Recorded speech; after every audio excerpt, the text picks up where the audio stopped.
Is your mind truly yours? Have you ever stopped to wonder why you react the way you do? Why certain thoughts keep circling in your head? Doubts, fears, old beliefs. What if you could take control, not just of your actions, but of your entire inner world? This video isn't just about philosophy, it's a practical guide to mastering your mind using the timeless wisdom of the Stoics. If you've ever felt stuck, overwhelmed, or out of sync with your own potential, you're in the right place. So, before we dive in, make sure to subscribe and hit the notification bell, because this journey into ancient wisdom might just change the way you think, live, and see the world. Let's begin. 1. Mental programming. Recognize the script you're living. Your brain is not a blank slate. It's a living document, written over years by experiences, environments, habits, traumas, and beliefs handed down like family heirlooms. Every page contains assumptions you never questioned, emotional triggers you never understood, and patterns of thought you followed for so long they now feel like instincts. But instincts can be trained, and assumptions can be rewritten. Most people never pause to question the manuscript of their lives. They wake up, react to the world, fall into routines, and move through the days with a script they never authored. And because that script plays automatically, they assume it must be right, or worse, unchangeable. But it isn't. The Stoics understood this better than anyone. Marcus Aurelius, the Roman emperor and philosopher, once wrote, "The soul becomes dyed with the color of its thoughts." In other words, our character, our emotions, and our daily experience are not dictated by the world, but by the thoughts we allow to settle in our minds. This quote isn't poetic filler. It's a psychological truth long before modern psychology had the language to describe it. To change your life, you must begin by identifying the mental software you're running. What core beliefs shape your reactions? What hidden fears drive your decisions? When you feel envy, is it because you believe life is a competition? When you feel anger, is it because you assume others owe you respect or fairness? Until you examine the root of these emotions, you'll be a puppet to them. Consider a simple example. Someone cuts you off in traffic. You feel anger. But what caused the anger? Was it the event or your belief that people shouldn't be rude, that they're violating the rules? That belief, though invisible, is what fuels your emotional response. Change the belief, and the emotion changes too. This is why Stoicism begins with awareness. The Stoics practiced daily reflection, not to feel superior, but to detect the hidden scripts they were following. They reviewed their actions, questioned their motives, and studied their reactions like a scientist studying data.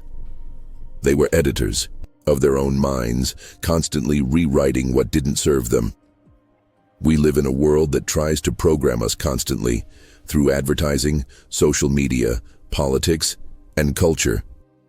Without awareness, we absorb these inputs passively.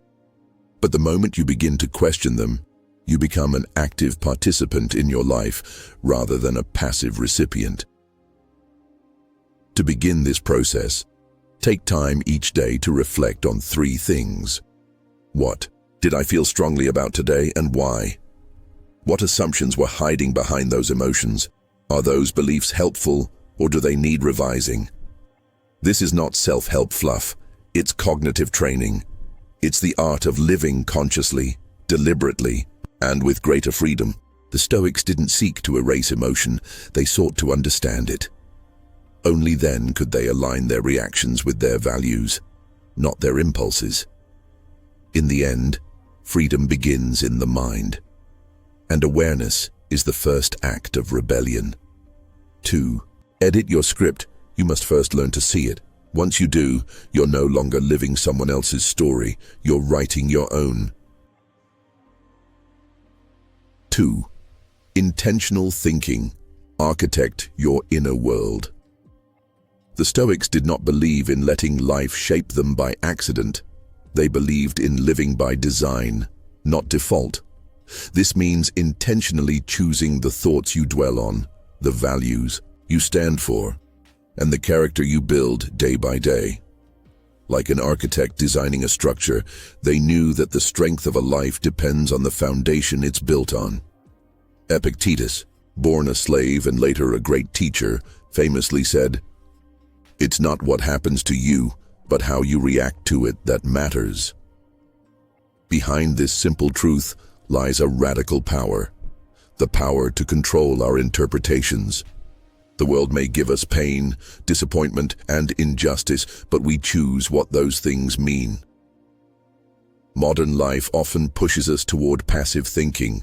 We scroll through content, react emotionally to headlines, absorb opinions as facts, and let our environment shape our mood. But Stoic intentionality calls us to a higher standard. It asks us to be the gatekeepers of our minds. How do we begin this kind of intentional thinking? Start by defining your values. The Stoics prized virtues such as courage, wisdom, justice, and temperance. These weren't abstract ideals, they were tools for living.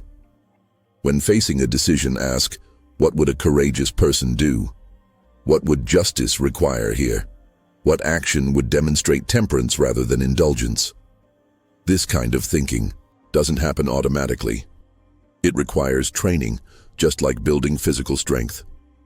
You don't get strong by lifting weights once, you do it through repetition. Likewise, intentional thought requires daily exercise. Journaling, reflection, mental rehearsals of how to handle future adversity. Here's a powerful practice. At the start of each day, visualize situations that might trigger you: traffic, criticism, delays, conflict. Imagine responding to each with calm and reason, rooted in your values. This mental rehearsal prepares your mind like a soldier training for battle. When the moment comes, you'll act from intention, not instinct. Another way to cultivate intentional thinking is to question your judgments. If something angers you, pause and ask, is this truly harmful, or am I interpreting it that way? Can I see this from a different angle? Often, we carry a false sense of urgency about things that don't matter. Stoic thought reminds us to separate what's under our control from what isn't, and to focus all our energy on the former. When you begin to live with this kind of deliberate mindset, something shifts. You no longer drift through life reacting. You start to build something, a fortress of character that outside events cannot shake. That's what Epictetus meant when he said, "No man is free who is not master of himself." Discipline isn't about suppression, it's about clarity. It's about choosing wisely, consistently, and in alignment with the person you want to become.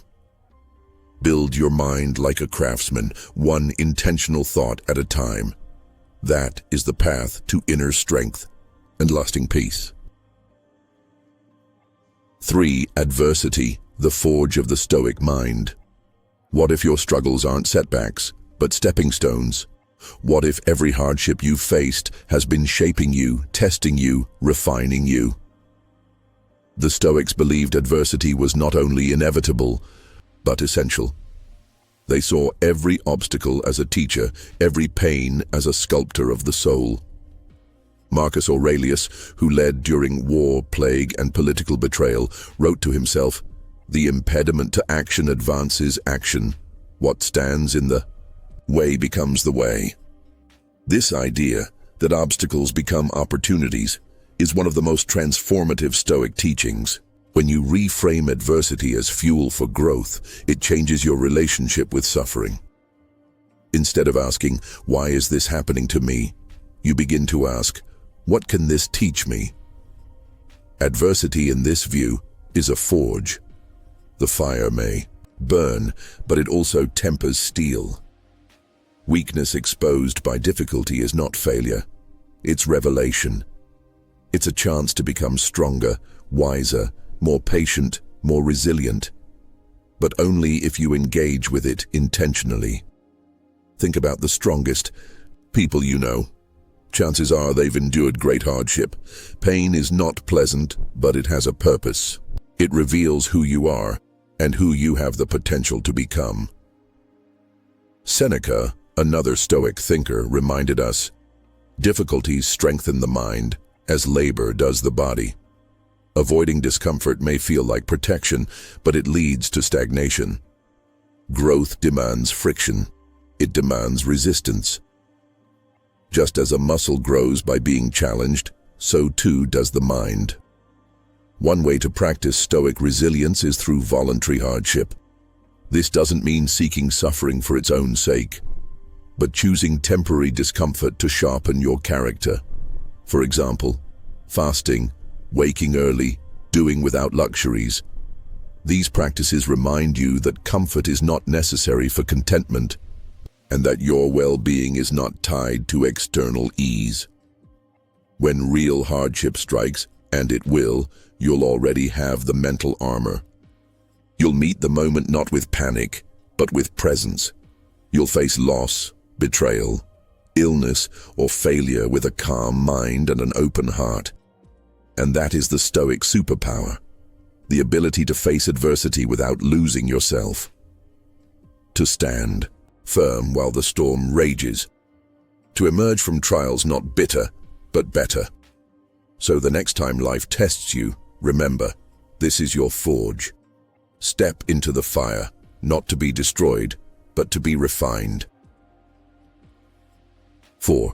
The repetition principle, training the virtuous mind. One action won't change your life, but repeated actions, they become your life. The Stoics understood a profound truth about human nature.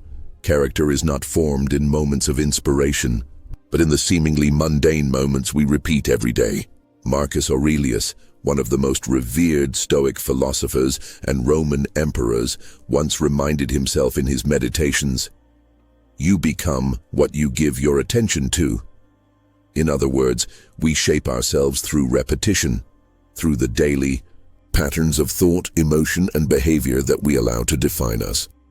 The ancient Stoics called this praxis. It wasn't enough to read about virtue or to agree with the ideas of wisdom, courage, justice, and temperance. Those were only the beginning. What mattered more was consistent practice. Praxis is where knowledge becomes transformation. It's where ideas are tested against reality. You can't cultivate patience by reading about it. You must live through frustrating moments and choose not to react in anger. You don't develop resilience in comfort. You grow it by enduring hardship with grace. You don't become virtuous in theory. You become virtuous in action, and that action must be repeated. This is the repetition principle. It states that who we are is not defined by isolated events, but by the patterns we engage in repeatedly. In modern terms, we might call this habit formation. Neuroscience confirms what the Stoics already knew. Our brains are plastic. They can change, adapt, and evolve. But this change happens not through sudden epiphanies, but through steady, intentional repetition. Neural pathways are strengthened through use and weakened through disuse. If you want to become a more disciplined person, you don't need one massive breakthrough. You need daily decisions that reflect discipline. Over time, those decisions become automatic. They become you. This is why Stoics journaled daily. Why they meditated on their day before bed. Why they engaged in morning reflections before facing the world. These were not rituals for the sake of tradition. They were deliberate tools for shaping the mind. They practiced the art of self-examination not just to feel better, but to become better. And it's especially during the uninspired moments, the days when motivation is nowhere to be found, that repetition becomes most critical. Anyone can act virtuously when life is going well. But what do you do when you're tired, when you've been insulted, when no one is watching? This is where training matters. A soldier doesn't learn to stay calm in battle by reading a manual. They prepare every day so that when the chaos comes, their response is instinctual. The same applies to the mind. Think of your daily actions as moral training. When you respond with patience instead of anger, you strengthen that virtue. When you refrain from gossip, even when it's tempting, you reinforce integrity. When you get up early to write, train, or reflect, even though you don't feel like it, you are telling your brain, "This is who I am." And with enough repetition, that becomes the truth. It's not glamorous. There's little glory in waking up before sunrise to journal. There's no applause for choosing to walk away from an argument. But over months and years, these repetitions carve a deep identity. You become calm under pressure, clear in judgment, just in action. Not because you were born that way, but because you trained yourself moment by moment. We live in a world obsessed with breakthroughs and transformations, but the Stoics remind us, it is not the breakthrough that changes us. It is the discipline to show up again and again that defines who we become. Repetition is not the enemy of growth, it is the foundation of it. So ask yourself, what are you repeating every day? Are your habits leading you toward the person you want to become or away from it? And more importantly, are you willing to keep going even when no one notices, even when it's hard, even when you don't feel like it? Because, in the end, your character is not defined by what you do once. It's defined by what you do consistently.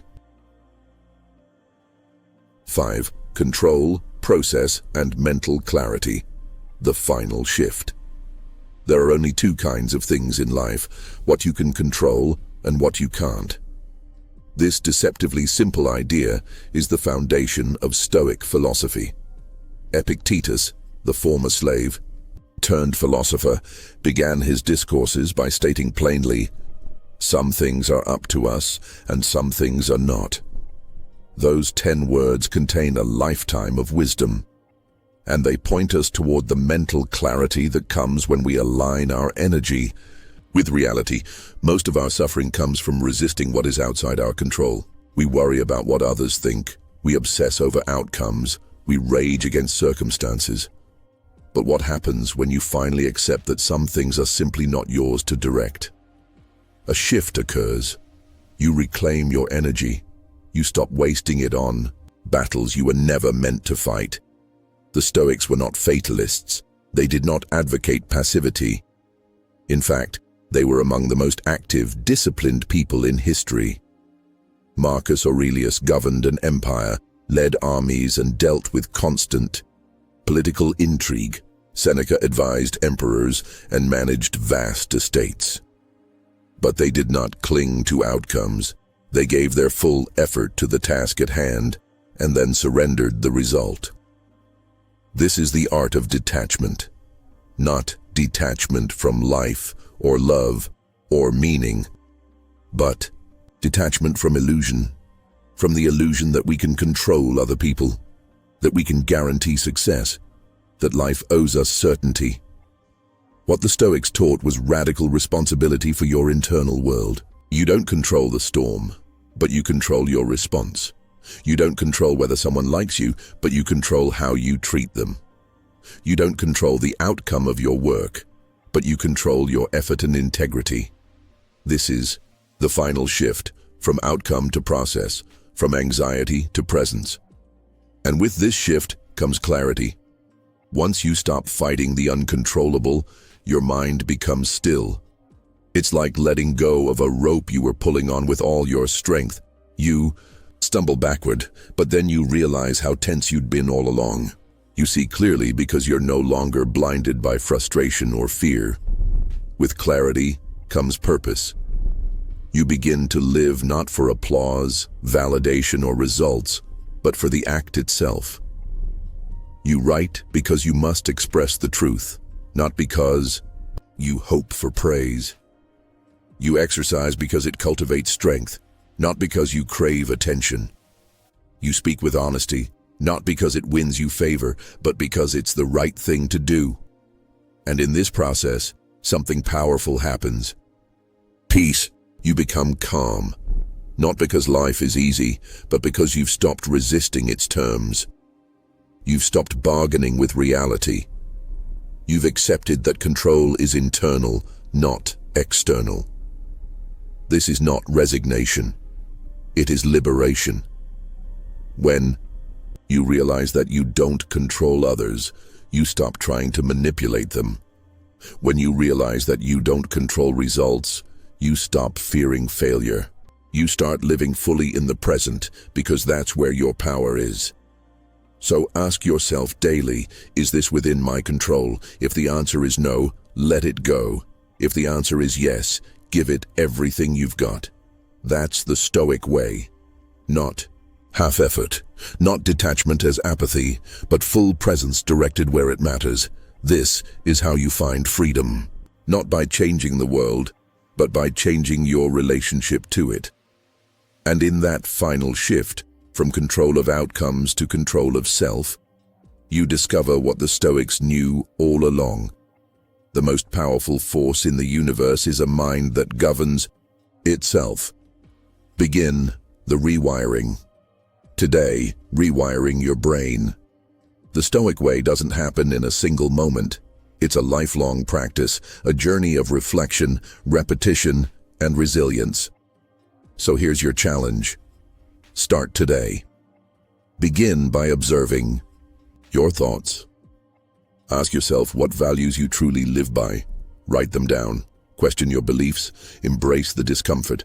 And return to these Stoic teachings not as ancient relics, but as tools for modern mastery.